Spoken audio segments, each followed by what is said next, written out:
Hello, welcome to the From Way Downtown Pacers podcast. I'm Pacers editor Nat Newell for IndyStar, here, of course, with Dustin Dopirak, our Pacers insider.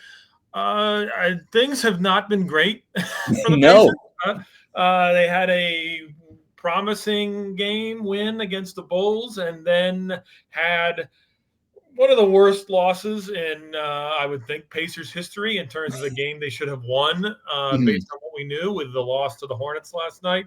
We're taping this on Monday, so Sunday night. To me, it all starts with Halliburton, and I don't know where else you go. I mean, until he can, with him not being a consistently high percentage three-point shooter, and then having no one else who can fill that role. I mean, in terms of like a high volume, successful three-point shooter, I think this might be who they are. Where are you, Dustin, on this team and what you're seeing? I mean, the thing is, they can be a lot of teams, good and bad, I guess is the best way to put it. There is still a gear there where they can be pretty good, and there's someone there isn't. I mean, they're obviously not. They like playing without Nesmith and Shepherd. What they're missing is connective tissue. I mean, I think what they really are is a collection right now of four really talented players that don't really fit as a puzzle.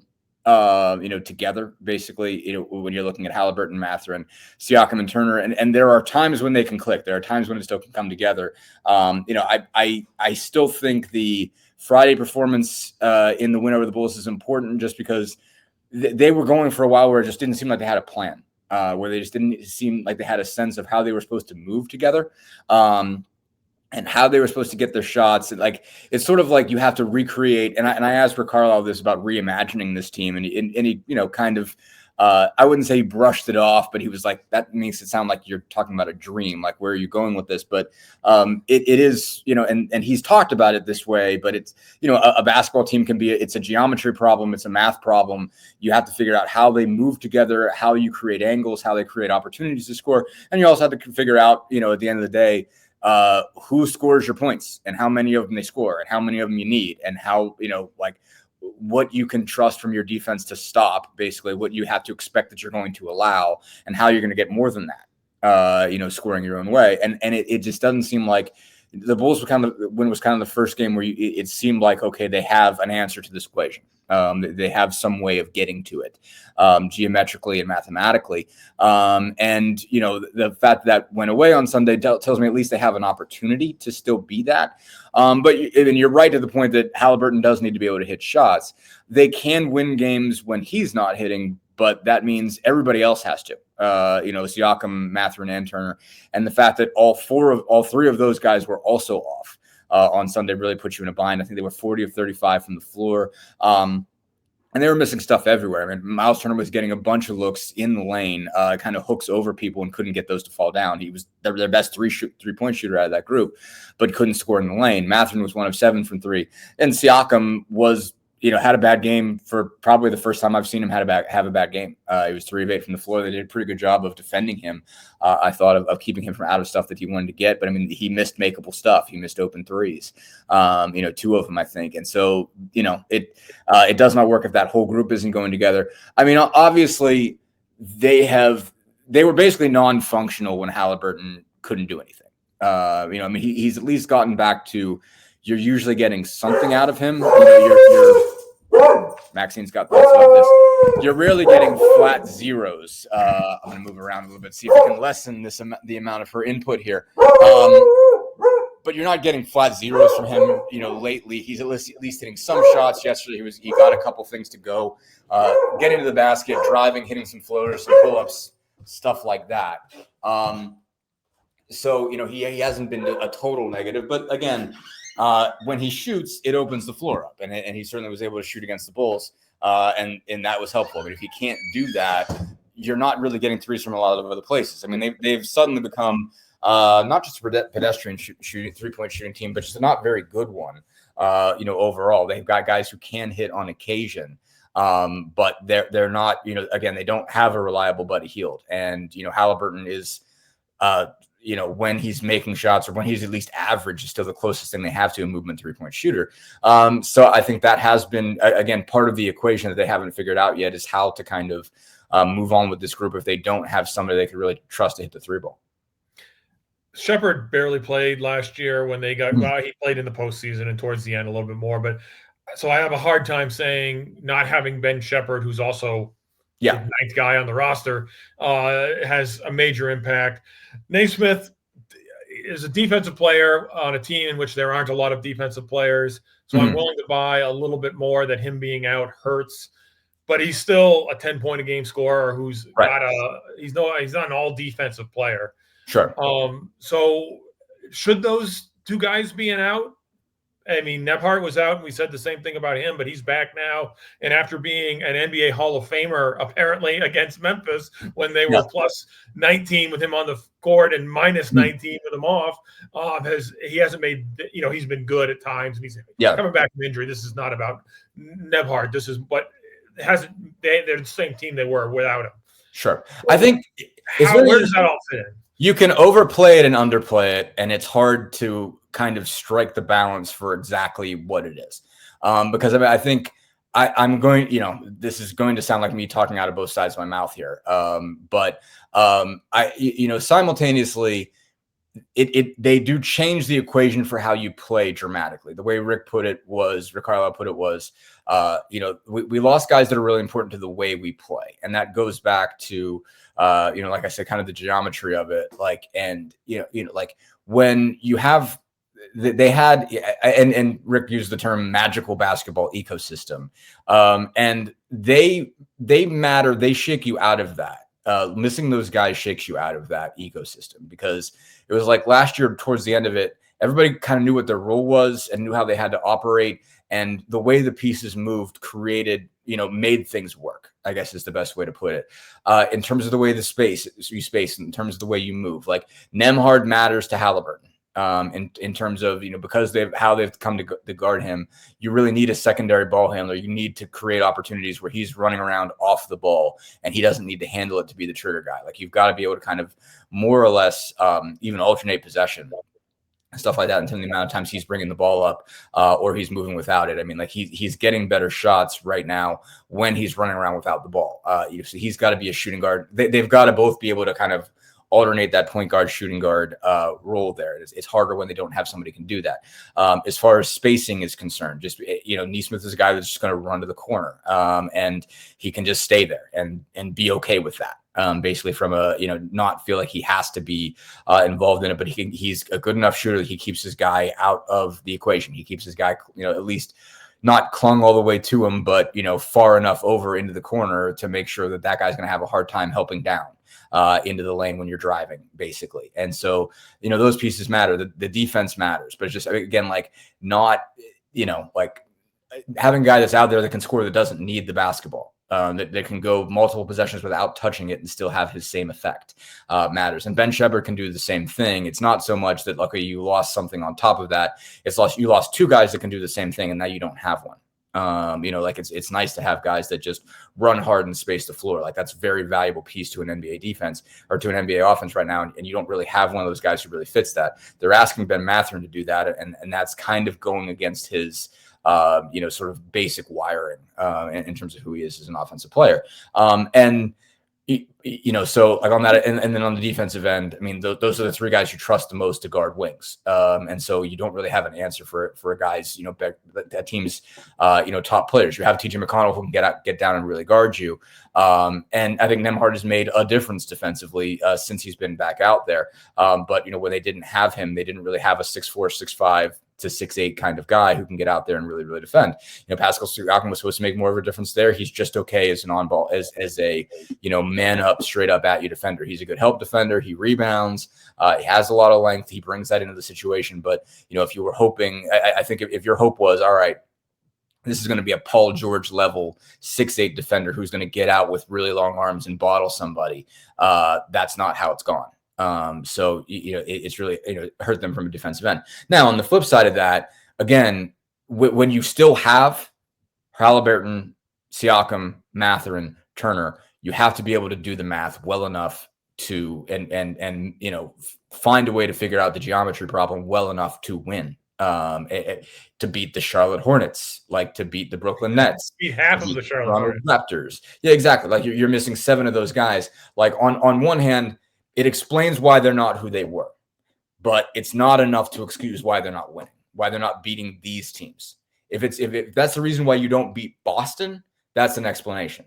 It can't be a reason why you lose to Charlotte when they're missing LaMelo Ball and Miles Bridges and Mark Williams and Grant Williams, who's out for the year, and the T-John Saloon, the rookie. Like when they're starting Vasa Micic, and that's like that's their second best player for the day, and Isaiah Wong, who was just on your team and you didn't see fit to play him more than 4 minutes in a season, and he gets 9 points in 18 minutes against you. You've got an issue where he matches the scoring of your all-star point guard. Like that can't be explained away by those things. You can't excuse that with those injuries. So it's just like putting it in its proper perspective. The injuries and the loss and what they matter is a difficult thing to do. But I would just say at the end of the day, like the injuries are why they're not who they were, but their injuries aren't why they're not good enough to beat the teams that are as bad as they're losing to. Rick Carlisle made a comment. You'll have to correct me on the exact phrasing, but basically said you can't compare this year to last year. My thing would be you were really good last year, and you made the decision to bring everyone back from that team this year. Right. So I think it is kind of fair to compare last year to this year on some levels. What was your reaction to what he said? And obviously, there's more context to what he said than I'm providing here. Yeah, no, I mean, so I asked the question, and it also part of it was like it came off a question I asked. I mean, like Rick, if anyone watches these press conferences, you can see on YouTube or after games on FanDuel or whatever, like you see that there's a constant sort of just back and forth with Rick. Like you're constantly, when you're interviewing him, you're like kind of playing a chess match. And Rick has been around a long time. Mm-hmm. Cares about what he's saying to the media, how the media presents things. He does not do things for the most part, unless there's a reason. Sure. Like he is trying to get you off the case. Like he frequently sees the narrative all the way down the road. And even if he's not right, even basically it's like, if he can see that this might be the path you're going, he doesn't want you to go down there, he's going to try to shake you off of it. Basically. And he's not always right. Like he doesn't always, like he's trying to get in my head and he doesn't necessarily know what direction I'm going to go. But he thinks he does. And he's going to try to protect me from not protect me, protect them from being in a position where I'm writing the narrative that he doesn't want to see or doesn't think is fair. And sometimes he just legitimately doesn't think it's fair. Because what I asked was, have you found yourself having to reinvent and reimagine this team on the fly? And that's what I was kind of going at was, is the geometry problem different? Is the math problem different in terms of how you have to make these pieces fit together? How you have to find your scoring, how to find your defense? When you're missing guys that, like you said, and I said, that you like you said, you've lost guys, you're missing guys who allow you to play the way that you want to play, and so now you have a different equation. You had to try to find a way that, like, it's been different to try to solve that on the fly. And in the midst of that, he was just like, we got to stop, comparing last year to this year. And, because last year was a magical season. It was a magical basketball ecosystem. Magical basketball ecosystem kind of answered my question, because I think that was his way of saying, like, all the pieces really fit together last year. And I don't think everybody understands how sort of rare and uncommon that was, that those pieces fit like they did. And the losses that they've had, I think he was trying to make the point that the losses they've had are greater from a style of play, how everybody fits together standpoint, than they are if you just do the math and take away the points and say, all right, well, you lost a 10-point a game scorer, in Nembhard, a 8 and 9 point a game, 5 assist guy, or 8 and 9.5 assist guy in Nembhard, 10-point scorer in Nesmith for like 3 rebounds. Then Isaiah Jackson, is like a 6-7 point a game guy and 4 or 5 rebounds. And James Wiseman, is kind of a new factor in there. But you lost Jalen Smith, who was like a 10.5 rebound guy. And it's like, okay, if you take all of that out, that should be stuff, again, from a stat standpoint, that you should be able to make up for, but with what you have, and give some other guys more minutes, and they should be able to achieve that. But, his point was, there's still it changes the way that you have to play. It puts guys in roles where they have to do more, but it also puts guys in roles that they aren't built for. Obi Toppin can play the 5, and he can give you things that Isaiah Jackson can't, but he can't give you things that Isaiah Jackson can. He's not the same rim protector. He's not the same rebounder. And that seems weird because you only gave Isaiah Jackson so many minutes, but you can throw, Obi can get up and finish a lob. Isaiah can really get up and finish a lob. But like Isaiah's pinning shots off the backboard. Isaiah's, rebounding at a high level. And, Obi, like if you have Obi at the 5, then he's not your 4. And you have to make Pascal Siakam have this sort of broken up segments where he's the first sub out and then he's the first sub back in to be part of what ends up being the second unit. Like they've had to kind of mix and match sort of his minutes to make that work. You're trying to figure out a new second unit. Jarris Walker and Johnny Furphy are learning to play together on the fly. Johnny Furphy suddenly is an important part of the rotation, and they expect him to be in the G League. And so I think all of those pieces are different. I think he is saying like it's more than it looks like from outside, and I know that because I'm close enough to it. I see close enough to that, and I think he's trying to say basically say hey, like you should continue making the case that this isn't different. It can't be judged the same way. Like it isn't the same group of guys because of the injuries that have been. And it's a different rotation. The level of depth isn't the same as what it was. I mean, is for as much as they came in believing depth was going to be a strength, with these injuries, it's not, and they weren't as deep on opening day this year as they were last year. There were 15 guys they could play last year. They had to give guys away because they couldn't give them playing time. They literally gave Daniel Tice away because they had no minutes for him. Daniel Tice is a perfectly serviceable backup center who could start on occasion in the NBA, and he was their 4th center last year, and they literally let him walk to be nice to him, more or less. Jordan Nora is a guy that they legitimately think is a pretty good NBA player. He's in, I think, Europe now, but still, like they Rick Carlisle believes he's good enough to be a backup in the NBA. They could give him virtually no minutes, and in this team, they don't have that kind of depth. They're playing 2-way guys. So it is different. The equation is different. And so it's worth pointing out, but to your point again, in terms of how they are judged as a coaching staff and as a front office, you'd have to keep in mind, this is who you brought back. This was your choice. You obviously believed enough in what they accomplished last year to think you could get by and win with the guys that you had. You re-upped everybody. You paid everybody a lot of money to come back. So you do have to answer, on a broad, on kind of a, 10,000 foot view of it, that you decided to go with these guys. You didn't, there were reinforcements that you didn't go try to get, or you spent a lot of money in keeping these guys in a way that probably was going to ultimately cost you depth. You believe that you could you could at least mostly recreate this ecosystem enough to invest a whole lot of money in it. So that works both ways. It is a different team. It is a different ecosystem, and those injuries have kept them from doing that.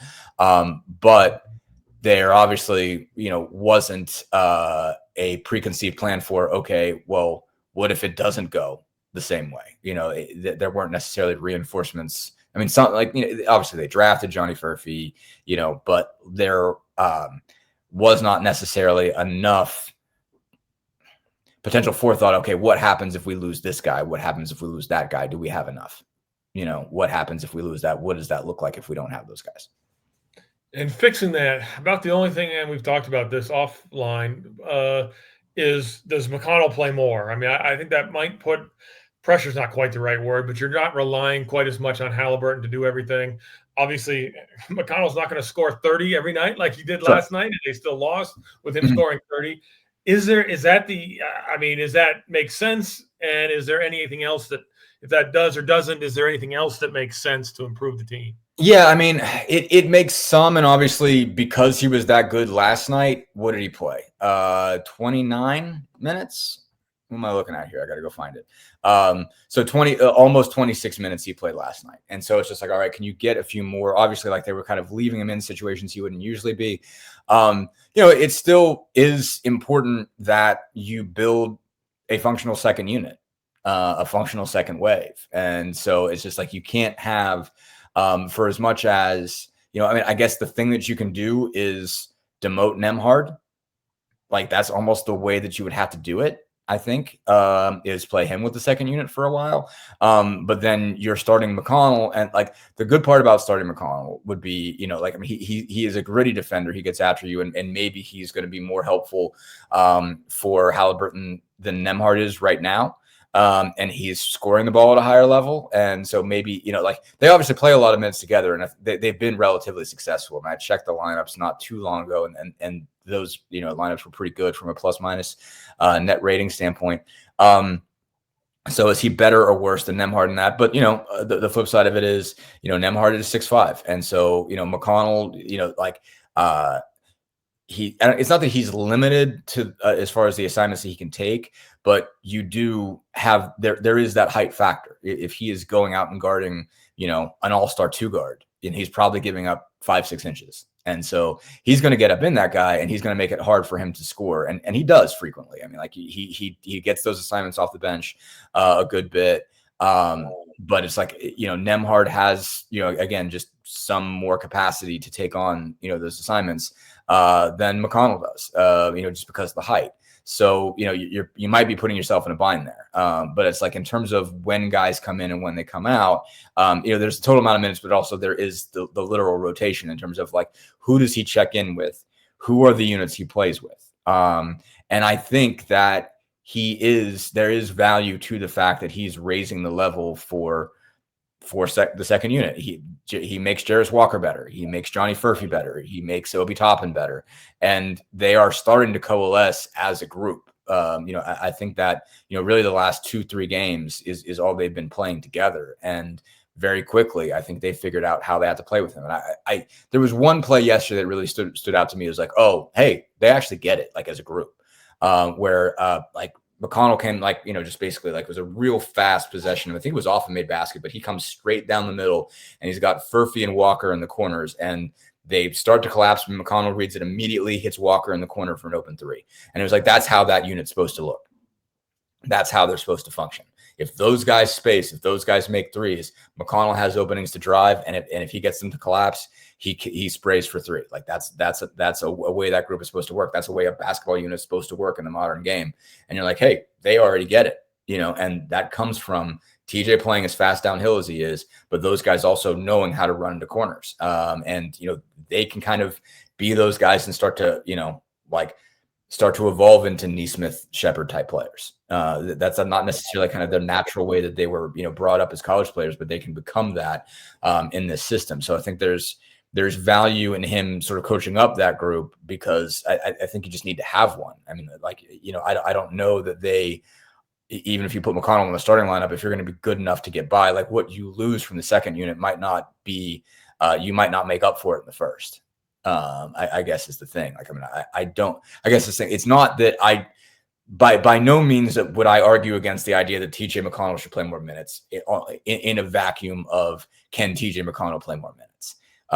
It's how that touches every other part of your team. That's where you raise the question, because he's obviously good enough. He's playing really, really well. He's actually better than he was a year ago, and he was really good a year ago. The minutes would have to come from Halliburton to a small degree at least, and then probably Mathurin. I mean, I think you could bring Mathurin off the bench and start McConnell, but you then get into the size issue. That doesn't solve the size issue, obviously. It does address a lot of what you're saying about the second unit too. They've had some value in playing 3-point guards. I mean, they have not, like Rick Carlisle's not afraid to do that, but it does get weird. You got to pull one out early, and then so there's someone, because those are the only quote unquote 3-point guards you got on the roster, and you need someone playing on the second unit. So and you've got too many shooting thing too. So yeah, and you've got too many creators and not enough scorers. I mean, your Halliburton's kind of your 3 in that case. You could. I think Nembhard probably is, however, but yeah, same. Yeah, like I don't. And then you get into defensive issues because of his size. So yeah, exactly. And so I think like it again, it changes the ecosystem a little bit. It changes the geometry a little bit in ways that I don't know if they work. And so that's the thing. Like in a vacuum, can TJ McConnell play more, and could that maybe help you? Yeah, he's been great. I mean, he's been really good. I think one thing that I've noticed that I think is just I'm just really impressed that he added this for what he already has this extremely unique game that just no one else plays, and he's doing this thing now where like I feel like I'm seeing it way more than this year, where like he's twisting in the air and squaring up in the air, like where like he is jumping at a totally different angle that he ends up shooting from. He's just sort of, it's like a 45-degree turn, in the lane, and he's got really good touch on it. And just it just seems like a really smooth operation. Like it doesn't seem forced. It doesn't seem like it's a thing that he's become really good at it, where he can kind of come down like the left side of the lane and he'll be kind of squared up this way, but then he'll like drift across the lane. So he's squared up at it from another angle. It's really hard to guard. Like it just looks really hard to guard. And like Charlotte had no answer for him yesterday. None. I mean, he just went all out at the rim and they could not stop him from getting layups. And it was something else to watch. And he's been like that for a lot of the year, for all of the chaos that's gone wrong around him, for as much as it seems like everybody else doesn't know exactly what they're doing. I've rarely watched TJ McConnell this year and said he doesn't know what he's doing. Like he is able to come up with a plan on the fly with whoever he has out there. And it's been really, really impressive. So like it's making it all him fit together with all of the other things and getting the most out of that and maximizing that is the equation that makes you wonder in terms of, moving him here, moving him there, if it makes you any better. But he's been great. And like, in terms of do you trust that TJ McConnell can play 35 minutes? Yeah. Like, sure. Absolutely. So I don't know. I mean, like, I don't know where it comes from. Maybe it's an earlier check-in in the first quarter, and kind of just extend those blocks that he's in. But he's been fantastic. I always like pointing out he's like there. If you can't dunk, or maybe he can dunk, but chooses not to in games, I'm sure that's what it is. And you don't shoot threes. Now, again, he's shooting a little bit more on threes than he has in the past. You just do not see that in the NBA. And yet, not only does he not, he does those are two things he doesn't do, but he finds a way to be successful in a way that, like you said, I mean, there's just no one else in the NBA playing like him. No. With there being sort of limited internal options, at what point do they need to look outside to shake things up, do you think? I'm sure they don't seem like a team that's going to be making any kind of panic move, certainly. But at some point, they're going to have to ask themselves, do we need someone different than Mathurin or whoever? Turner's another one that you see a lot of just random, let's trade Miles Turner stuff out there. I think it's less sense because you need to replace what he does. Yeah. But what's the time frame in your opinion, in terms of them saying, hey, we got to try something different because this does not work anymore? Yeah, I mean, it's a tough question. I mean, I do think like you have to ask yourself the question now. You have to ask yourself the question right now today. And whether you shouldn't panic, you shouldn't throw guys away, you shouldn't blow it up. But I mean, you have to and I'm sure they are. I mean, and I imagine, especially if I ask Chad Buchanan in particular this question, it's a different answer if I ask Chad versus Kevin, because Kevin will just give me his whole stream of consciousness, and I love that for us. So Kevin Pritchard, the team president, obviously. Kevin Pritchard, if you would like to just give me your total stream of consciousness for what you're thinking right now, I will absolutely print it in full. I might not even word for word, word for word. Exactly. Just in block text. If you just want to, feel free to text it. Feel free to call me up and just tell me. I'll take it. Chad, who tends to be much more buttoned up about what he says, is probably like, we're modeling all the time. We're constantly looking to seeing what's out there. You were making calls, stuff like that. I mean, I do think if you're asking yourself, okay, well, if we had to make a move, what would it be? What's smart? Let's not throw babies out with bathwater, like that kind of thing. It's like, okay, all right, you've invested in these guys, you believe in these guys, you obviously decided that you like them. What are you willing to part with? What do you think will make you better? What do you think will make it worse? What will you get? And if you trade this right now, what are you getting back on the dollar? Probably you're in a position probably where last year, if you move Jarris Walker and nobody kind of knows what he is yet, you probably get, really good value for him. If you trade him now where he's had some games where he struggled, you probably don't get what you would have got. Do you believe that he's going to get better and that he's a long-term better asset if you let him develop? Like that's a question. Where Matherin obviously has been kind of the stickiest question and all of this, because if you're wrong, if you trade him and you're wrong, it will bite you so hard because his level, I mean, he is just a fantastic scorer. But he is a tough piece to make fit with everything else because, you look at him and he obviously has the body to be a good defender. It hasn't happened yet. Is it ever going to happen? Is sort of your question. Are you ever going to be able to trust Ben Matherin to really, really get down and guard somebody and do it consistently? And it's like, if you trade him away and he turns into that guy, then you're kicking yourself for eternity. And so it's just like, when do you pull the plug? Because he's still young. What's he, 23? Is he even 23? And so, it's just like, okay, like it's hard to look at a guy like that and say, I got to move on. Like he's never going to get better. Like ever is a long time, man. Ever is a long time, like it is, I think it's very easy when you watch enough of these games. I mean, because the NBA season is 82 games and, if you watch a guy be bad for 10 games in a row, it's really easy to get in your mind that he's never going to get better, because it feels like you've been watching him for way longer than you have. And so it's, or even if you do it for 2 seasons, if you see him play 160 times and he doesn't get it right, you're like, well, then he's never going to get it right. Why would, if I've seen him play 160 games, why would he get better in 161? Well, he's still 23. Like there's He's still actually 22 and will be 22 all season. He'll be 22 all season. So yeah, like it's just, it's maddening, like as a fan, I'm sure. And I know it is from seeing people talk in my comments. It's like, this guy's immensely talented. Why can't he get that part right? Why can't Rick make him get that part right? And, it's hard to answer that question, but it's like, you don't know if it's going to get better in a year or 2 years or 3 years. Like he's got a lot of time to get right. But again, like as an offensive scorer, like, I mean, he is way beyond his years and, he's taken rebounding way more seriously this year. And you've seen a legitimate statistical impact there.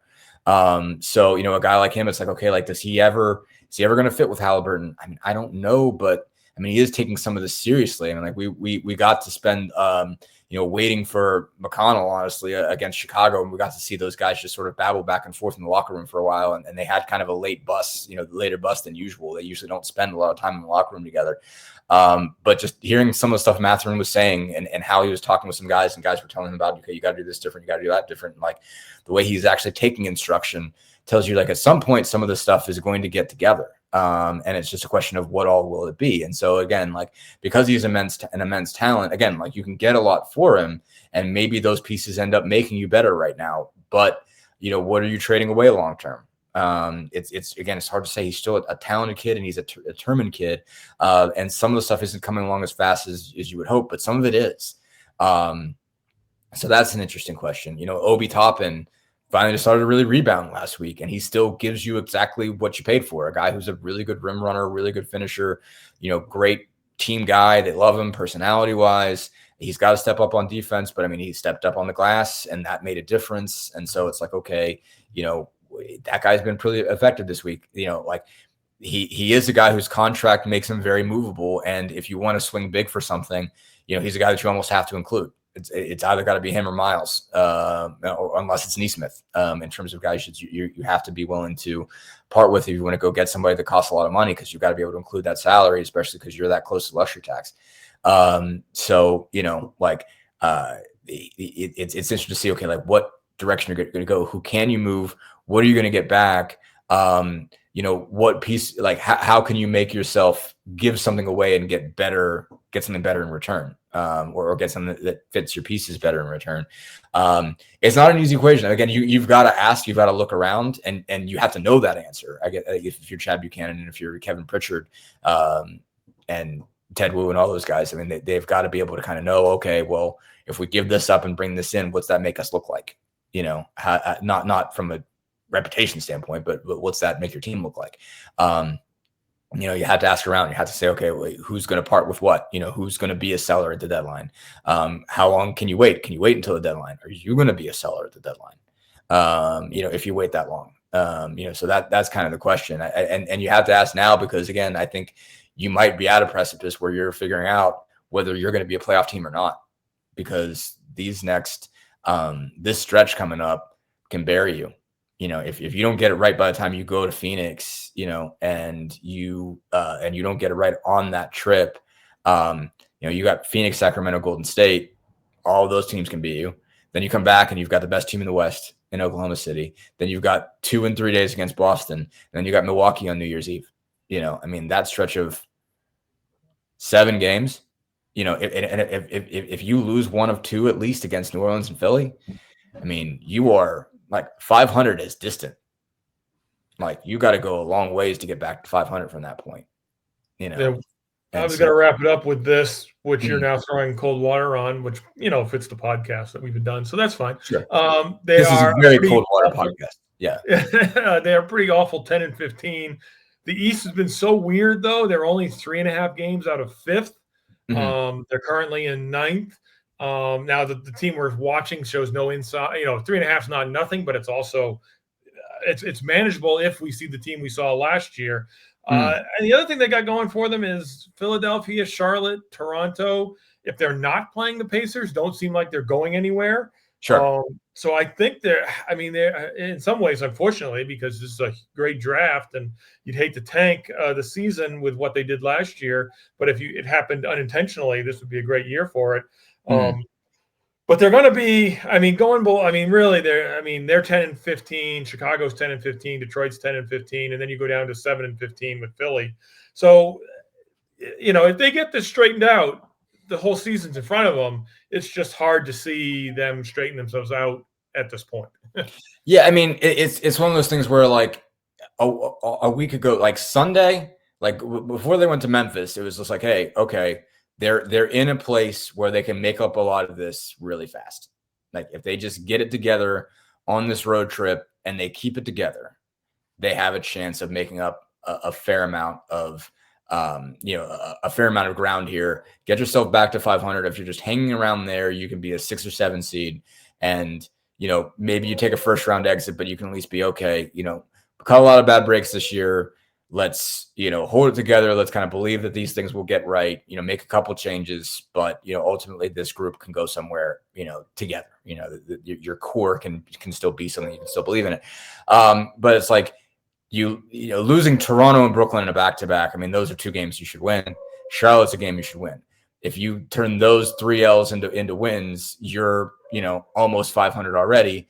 You're 13-12 right now. Yeah. Yeah, you're 13-12 right now, and then you've got Philly and then you've got Philly and New Orleans coming out. Now, probably if you beat Toronto, you probably get a different matchup in the, I guess, NBA Cup consolation games or whatever you want to call them. The reschedule. We don't need to get too deep in the weeds here, right? But imagine a scenario where you've got Philly and New Orleans, and New Orleans is going to be a better team than they were, but Ingram's out now too. I thought maybe they were going to get all their guys back except Zion. You're still going to be missing Ingram and Zion, so that's a game that you should win at home. So if you won those 2 games, then you're looking at 15-12 heading out west, and then you're okay. Then you can drop all 3 of those, and you can even come back and get busted up by Oklahoma City and Boston and Milwaukee, and then you can come back on January 2nd, play Miami, and get back to some games you at least got a shot at. And maybe then you've built some, chemistry, and you've built some confidence, and you can grab some wins. But, again, like if you're 10-15, you could easily drop 5 in a row here. You could easily drop 6 in a row here, or 7. You could drop the next 7. And so if you're 10-22, you look a lot different. That's a problem. Yeah. Yeah. So even if you get the next 2, that's I'm thinking of 7 from Phoenix. I keep forgetting the next 2 coming. If they go 1-1, and they're 11-16, and again you drop 7 and you're 11-23, then you're in a real bad way. And I don't know where you're making up 12 games to get back to 500. All right, we will leave it on that happy note. Please go to Indy. Please, no matter how badly the team is playing, go to IndyStar.com and find out everything you need to know about the Pacers. And we will be back likely at the end of the West Coast road trip and see how good Dustin is at projecting their record through this next stretch. Yep.